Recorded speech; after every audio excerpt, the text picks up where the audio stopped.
Hello students, आज हम अपनी फर्स्ट बुक भारतीय अर्थव्यवस्था का विकास का चैप्टर 8 पढ़ेंगे, जिसका नाम है भारत में मानव पूंजी निर्माण।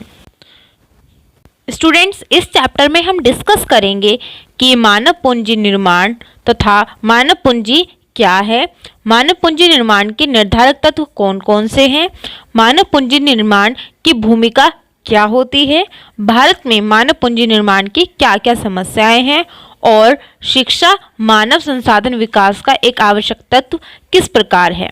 सो स्टूडेंट्स, हम अपना चैप्टर 8 स्टार्ट करते हैं, जिसमें फर्स्ट टॉपिक है मानव पूंजी तथा मानव पूंजी निर्माण की अवधारणा। तो स्टूडेंट्स, हम सबसे पहले समझेंगे कि मानव पूंजी वास्तव में क्या होता है। तो स्टूडेंट्स, मानव पूंजी का मतलब किसी देश में किसी समय विशेष पर पाए जाने वाले कौशल तथा निपुणता का भंडार है। यह उन डॉक्टरों, अध्यापक तथा सभी प्रकार के श्रमिकों के कुशल तथा निपुणता का कुल जोड़ है, जो उत्पादन प्रक्रिया में व्यस्त रहते हैं या फिर व्यस्त रहने के लिए क्षमता और निपुणता रखते हैं। स्टूडेंट्स, समय के साथ साथ मानव पूंजी के स्टॉक में भी वृद्धि होती है और यह मानव पूंजी के स्टॉक में होने वाली वृद्धि मानव पूंजी निर्माण कहलाती है। जैसे 2018 के आरंभ में पूंजी स्टॉक 10,000 कुशल श्रमिक का है और यदि 2019 में यह बढ़कर 12,000 कुशल श्रमिक का हो जाता है, तो यहाँ पर मानव पूंजी निर्माण के स्टॉक में 2,000 कुशल श्रमिकों की वृद्धि होगी, जो एक वर्ष में मानव पूंजी निर्माण की कुल वृद्धि को बताता है। स्टूडेंट्स, अब हमारा सेकंड टॉपिक आता है मानव पूंजी निर्माण के निर्धारक तत्व। सबसे पहले हम ये समझ लेंगे कि मानव पूंजी निर्माण के निर्धारक तत्व का मतलब क्या है। तो स्टूडेंट्स, मानव पूंजी निर्माण के निर्धारक तत्व का मतलब है मानव पूंजी निर्माण के ऐसे स्रोत जो मानव पूंजी के स्टॉक को बढ़ाते हैं। तो स्टूडेंट्स, मानव पूंजी के स्टॉक को बढ़ाने वाले ये स्रोत कुछ इस प्रकार है। पहला है शिक्षा पर व्यय। तो स्टूडेंट्स, देश में उत्पादक कार्यबल की संख्या को बढ़ाने तथा विशाल करने का सबसे अधिक महत्वपूर्ण स्रोत शिक्षा पर व्यय करना ही है। अतएव यह मानव पूंजी निर्माण का एक बहुत ही महत्वपूर्ण निर्धारक तत्व है, क्योंकि अधिकतर परिवार भारी मात्रा में शिक्षा पर व्यय करते हैं, भले ही उन्हें इसके लिए ऋण क्यों ना लेना पड़े। अब आप सोच रहे होंगे कि ऐसा क्यों किया जाता है। इसका मुख्य कारण है कि जो शिक्षा पर व्यय किया जाता है, उससे प्राप्त होने वाला प्रतिफल बहुत ही अधिक होता है।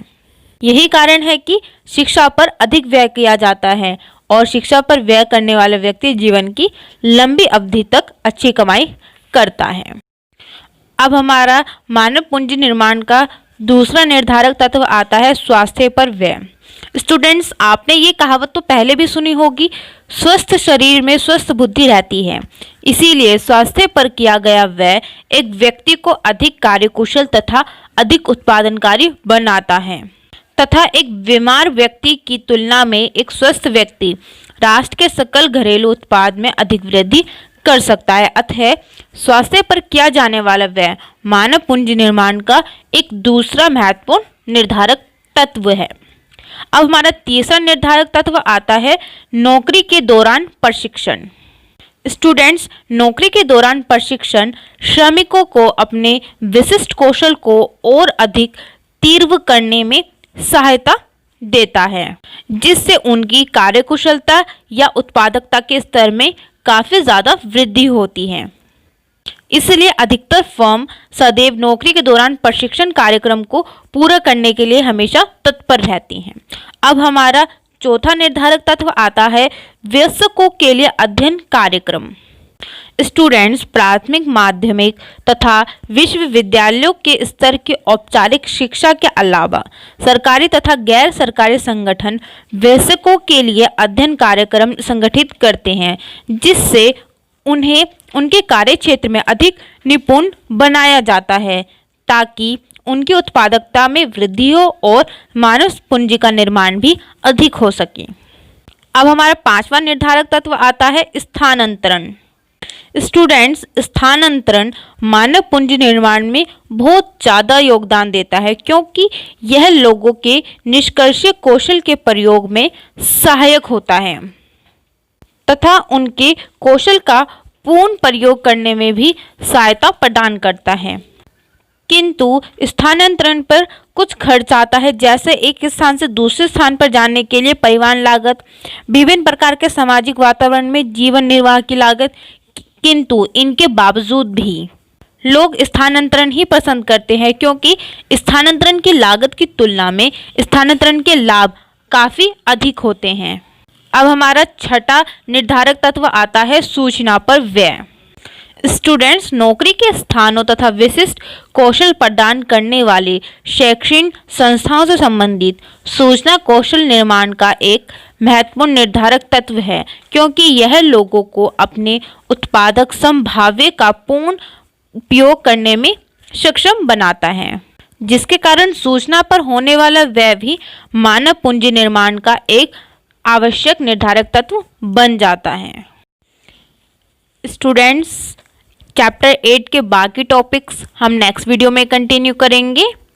इकोनॉमिक्स की और वीडियोस को देखने के लिए प्लीज़ चैनल को सब्सक्राइब कीजिए और अगर आपको वीडियो पसंद आई तो प्लीज़ वीडियो को लाइक करना और ज़्यादा से ज़्यादा अपने फ्रेंड्स को शेयर करना। Thank you.